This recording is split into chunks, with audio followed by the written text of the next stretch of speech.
All right, my friends. In our course, Fretboard Fluency, we tackle all the problems with getting you to play solos all over the fretboard, right? So we're physically unlocking the fretboard, and we're using the guitar as our voice. So we don't want anything holding us back when we're using our voice. And then we're using music as a language. So that is the language that we're speaking through the guitar, okay? What we want to start with, and I love when guitar players come to me and they say like, I know all my scales, but they don't sound like solos, okay? They sound like rambling, and I love when they say that, okay? The reason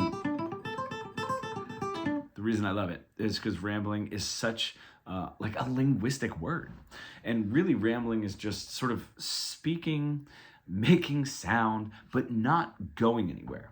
So let's start at the very beginning. Okay, if we have our pentatonic, I'm just going to stay within this A minor pentatonic, right? First position for right now. And let's start by developing some sort of an understanding of language from the very beginning. Okay, when we're rambling, we're just playing this scale sort of up and down. There's no phrasing, right? There's no direction. We don't know where we're going, and we don't know where we've been, which is actually a little bit more important for the beginning phase. So let's get into that. Let's break this down to phrases. Okay. Now we can't do a repeat after me necessarily, right? Because that would be like a little difficult. Unless you had tab in front of you, and the tab almost takes away from this exercise. So we want to get your ear involved, okay? So instead of a repeat after me, as if you were learning another language, you are going to repeat after yourself. So you're going to put on whatever backing track. It does not matter. And it also doesn't matter physically what your ability level is. You're just staying within the pentatonic scale, okay? And you are going to play to a backing track, okay? A backing track in this example. I'm not even going to play a backing track. I'm just going to give you guys the exercises to do. And you're going to play a really easy lick from that pentatonic scale, right? 3, 4, 5, 6 notes. It doesn't matter. The point is you want to be able to repeat it directly. So if I have, can I repeat the same thing? Right? And then switch. Right, and then repeat it, and make sure that they're phrases, right? They're not ramblings, right? It's one concise phrase. When we're talking about music, and when we're talking about guitar improv especially, we're gonna hear a beginning to that phrase and an ending to that phrase, and you wanna be able to repeat it. What this is doing is it's training your ear to listen to what you just said and directly repeat it. That is so important, because when we start getting into rambling, it's just directionless, which means we're not really listening to what we just said. So the next thing that we're speaking doesn't have anything to do with what we just said. And one of my examples that I give a lot, especially because I'm an elementary school music teacher, or was for a long time, is a little kid sort of tugging on your sleeve and just like, this is what I did over the weekend, and this is what I did at recess, and this is what Jamie said, and nothing is cohesive. There's no cohesive movement in the phrasing. So instead of getting ourselves lost, we're just going to do direct repetition, okay? Over and over and over. Extend those phrases. Make them a little bit longer.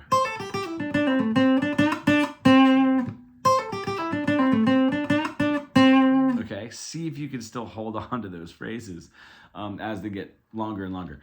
What we're going to do is we're going to start making changes to those phrases, okay? Simple, easy phrases. Now, one of the easiest ways to do that is to just change the notes, but keep the rhythm exactly the same. So if I have,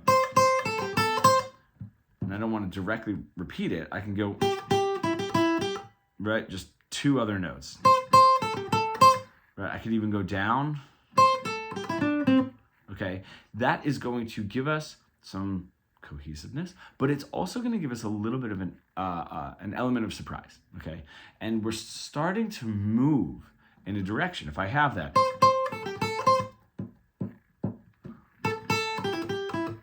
ooh, okay, they go together, right? But it's not the exact same thing, so we're not going to get overly tired.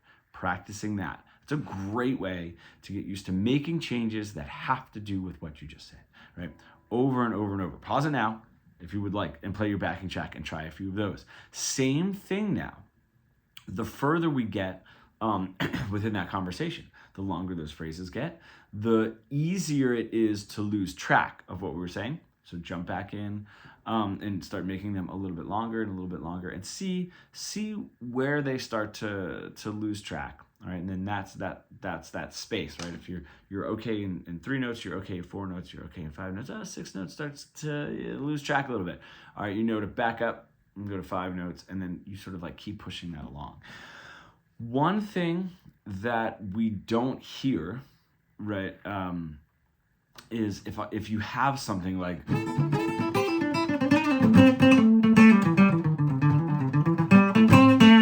it sounds like rambling, right? It does sound a lot like rambling. Like if you were going to emulate that in the beginning phases of your improvisational career, I don't understand why that doesn't sound like the way that like Hendrix or something played it. Is because they're small phrases strung together. It is a lot like going to another country and hearing somebody speak, and you're like, oh my gosh, they're moving so fast, and it just sounds like one crazy long sentence. You know what I mean? That goes on for like 2 minutes. But it's not. It's those phrases built up, but they're just not putting those pauses and making it really easy for you to digest, the way that somebody would if they were teaching you how to learn this language. Okay? So what we go back into sort of like a rambling mindset when we want to be playing faster and what have you. So that's where you're going to start. That's a great way to start. Now, if we get into what the words actually mean within this pentatonic scale, right? And this works for every scale that we're going to use, you know, and every mode that we're going to use, and when we're going through the course, especially, what these notes mean as far as them sort of almost being absorbed as a listener, like as words, okay? So when we have our root notes, if I have my A minor pentatonic, where I'm starting is my root note, okay? Then where my third finger lies on the D string is my root note, and then my first finger on that bottom E string is my root note. Those are home base. That feels good. It's the end of what you're saying, okay? You can almost think of it if you're telling somebody like a really quick story or just a really quick thing, what happened today. You know, I went to the store, I saw this old friend of mine, and, you know, everything was really good. We sort of resolved everything, you know. We were in a fight, and now everything's fine. Cool, right? A little bit of a build, everything's fine. The story's not over, you know what I mean? But that particular little part of that story is over, and we can sort of move forward. That's how we can think of a guitar solo, right? How we can get a little bit of a build and a little bit of a build is we're going to use a technique. It's close, but not close enough, okay? So what I mean by that is close is my root notes. And if you're using your ear,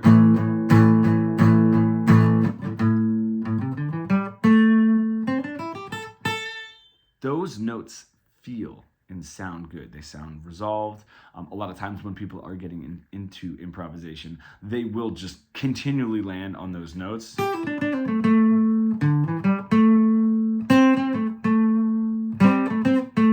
Because they sound good. They sound like a home base, like everything is fine. The close, but not close enough, is we're going to take the notes on either side of those root notes. Okay, this first root note, we're not going to go behind in the scale, right? That's going to be the lowest note of our scale for now. So we're just going to go to the note ahead of it, that 8th fret on my E string, okay? That's close, but not close enough, okay? And then the next 2 notes, sort of neutral. All right, now this note, 5th fret of my D string, is right behind my root note. And this note on the other side is right ahead in the scale, my root note. So those 2 notes, 5th fret of the D string, 5th fret of the G string, are going to be my close but not close enough. And then when I get to the 8th fret, if you look, 8th fret of the B string, going into that root note, and then 8th fret of the E string after it. Those 2, so 8th fret and 8th fret. Okay, those are my close but not close enough. What that means is it builds up a little bit of a tension, a call and response. You know, there's a lot of different ways to sort of phrase it. We give a wanting for the resolve or for the story to sort of settle and be over. So we're going to go back. The next exercise is going to be a direct repetition, but you're going to end on one of those tension notes. Now, this is what I recommend doing, is just utilizing the bottom 2 strings, the middle 2 strings, and then the top 2 strings for this exercise. Okay, get used to where those tension notes are and the resolution notes are, the root notes, okay, that you already know. And you're going to do direct repetition. I'm going to make this really, really simple. So if I'm going to start on the 5th fret of my B string, and I'm just going to go straight up the scale. Nice and easy, 4-note phrase. That ends on a close but not close enough, that ends on a tension. I want to resolve that. Same phrase, and just add your resolution note at the end, okay? So you're taking a 4-note phrase, you're repeating that, you're ending on a tension note, okay? You're gonna repeat your 4-note phrase and then just add your resolution at the end. Okay, let a couple bars go by if you're playing to a backing track, and try it again. All right, so now just 8th fret to 5th fret on that bottom E, and then 8, 5, 8 on my B string. Nice and easy, but I'm ending on that close but not close enough. And then doing the same exact thing, our direct repetition, and resolving it and coming back to our home base. From there, we can start getting into using the same rhythm, but changing the notes, all right, and having a phrase that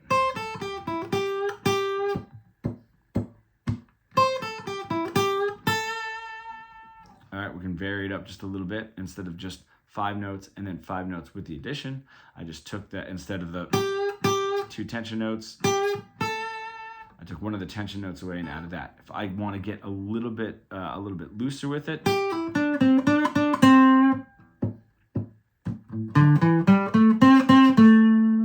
all right, same rhythm, right? One ends on a tension, close but not close enough, and then the other one ends on a resolve, but the rhythm was exactly the same, okay? We're starting to vary up. We're starting to tell a little bit of a story. We are repeating ourselves a little bit, so we want to start getting a little bit more interesting in what we're saying. So we can take little variations like this and get very comfortable, and then continually move forward. When we have a solo, it doesn't matter what it is. We just don't want to lose track of what we're saying, so that we can continue this moving forward and we don't get stuck, okay? We sort of like start losing track of what it was that we were saying. Sometimes we will get stuck, and then the solo or what we're saying kind of goes nowhere, all right? So I'm gonna get a little bit of a backing track on, and I'm always remembering what I just said, okay? So if I jump in right here.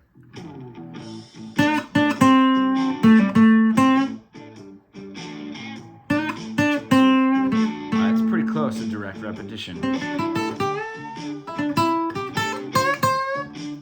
And then change. Right, pretty good variance.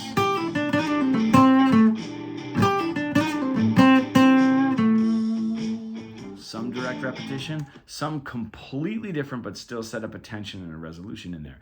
If I'm not doing any listening to what I just said, and it starts getting a little too random, it will sound rambly. It'll sound like I'm rambling. So here we go, just not listening at all.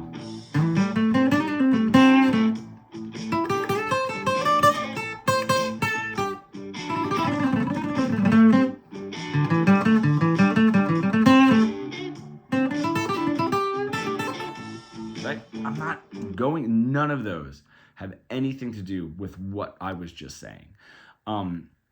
Which is why, if you go back and listen to that last little example, if I get very, very simple, it might sound like basic, right? Or you're learning it, like if I were to like have this in a song that got like famous, let's just say, and you were like, oh, I want to learn that guitar solo, and you're learning, you're like, this is not very difficult, but it's going to sound better, right? It's going to sound like more of a guitar solo.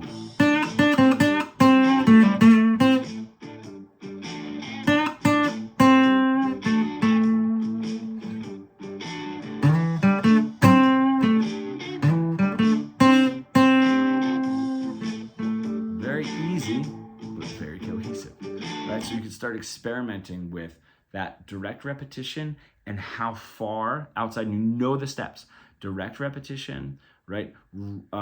Slight changes, right, in your notes, and then same exact rhythm, but completely different note choice, right? And moving around and how far you want to get out. It's just going to keep you, like direct repetition is sort of like that like stake, right? You know, and you're like sort of like tied to that stake, and that's your safety. And you're gonna go a little bit further away and a little bit further away from your safe, a little bit further. That rope gets like a little bit longer and a little bit longer, and you can go so far by taking those steps that you're never actually like losing that stake, and you're sort of like always in your in like some sort of a safe zone.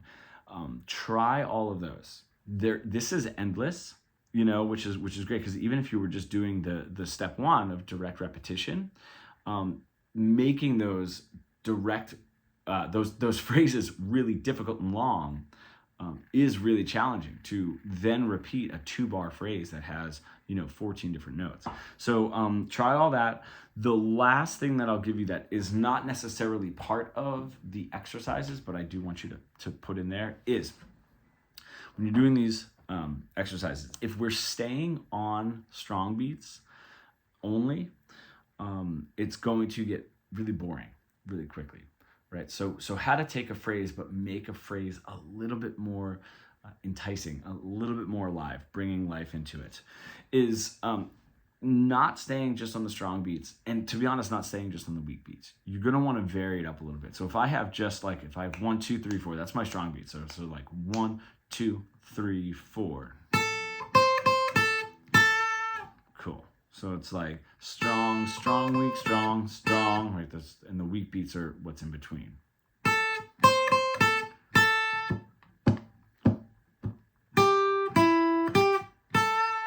It's going to get really boring really quickly. Even if I speed that up and I'm doing 8th notes, 1 and 2 and 3 and 4 and, right? That's going to get really, really tiring very quickly. So what you want to do is mix up strong beats, weak beats. So 1, 2, 3, 4. The weak beats are in between. 1 and 2 and 3 and 4. Vary those up. All right, and then vary up long notes and short notes. Okay, you're going to get something a little bit more interesting. If I can just do. Even that is just going to be a little bit more interesting. Strong, strong, and weak, strong, weak, strong. So strong, weak, weak, strong, right? So that's 1, 2, 3, 4. Bop, bop, bop, bop. Okay? Strong, weak, weak, strong. All right, that just mixing those 4 notes up, that is going to bring everything to life. That's something that's going to settle in, right, when you get a little bit better at sort of playing these phrases and mixing up those rhythms. But that is a big reason why when somebody says, why does it just sound like I'm rambling up and down scales? When we are just rambling up and down scales, that's what we're doing. We're sticking to da da da da da da da da.